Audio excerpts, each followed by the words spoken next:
Actor John Amos. But what about black pride? What about it? You don't need no gang for that. You black, just be proud.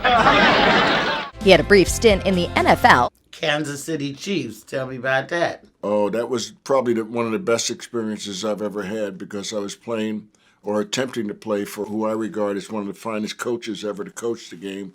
Is that Hank the late Stram? Hank Stram. Oh, Hank told me, he said, John, I don't know what it is you're going to do with your life, but I don't think pro football is going to be in the picture. So I had signed as a free agent with them twice. The second time I got released from the team, I said, well, there's one thing I'd like to do before I leave the camp.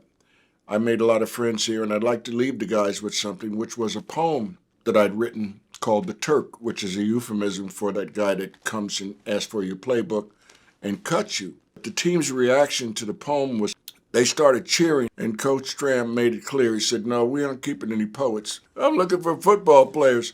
But that gave me such confidence that my writing could inspire that type of a reaction. The Weatherman on the Mary Tyler Moore Show. This is Gordon Howard filling in for the vacationing Ted Baxter. We'll see who's the funny guy around here. We're on the air, Ted. Mary, I don't know what it is you're for or against, but whatever it is, I'm with you. David Walper cast me as a part of the adult Kunta Kinte and Roots. If you look a white man in the eye, and 30 lights if you raise your hand to a white Christian, and the law say if they catch you lying, they cut your ears off. I know the law, Fiddler. I know the law too well. I tell you, Fiddler, sometimes it seems like being alone and being free, you're all the same for a slave. You have any problem with a young black man waiting on the president? I'm an old black man, and I wait on the president. The kid's gotta carry his bags. And You're going to pay him a decent wage? Yeah. You're going to treat him with respect in the workplace? Yeah, Then why the hell should I care?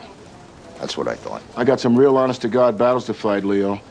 I don't have time for the cosmetic ones. Thanks, Admiral. I don't know who the world's leading expert on warfare is, but any list at the top has got to include me, and I can't tell when it's peacetime and wartime anymore.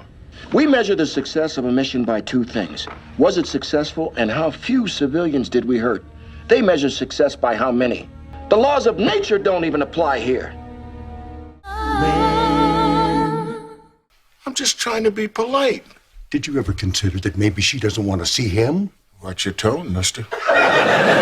Relationships can be a lot of work, even if you've known someone for 40 years. That's right. People get set in their pig-headed ways. You want to get something off your chest? I'm right here. Well, I'm not the one that thinks that everything he sets his ass on has to be made out of leather. It's an honor to meet you, Admiral. I imagine it would be, yes. We're discussing gays in the military, huh? Yes, sir. Sir, we're not prejudiced toward homosexuals. You just don't want to see them serving in the armed forces. No, sir, I don't. Because they pose a threat to unit discipline and cohesion. Yes, sir. That's what I think, too. I also think the military wasn't designed to be an instrument of social change. Yes, sir. Problem with that is that's what they were saying about me 50 years ago. Blacks shouldn't serve with whites. It would disrupt the unit. You know what? It did disrupt the unit. The unit got over it. The unit changed. I'm an admiral in the U.S. Navy and chairman of the Joint Chiefs of Staff. Beat that with a stick. The biggest role of John's lifetime was being a father to Casey and Shannon. I say this is great.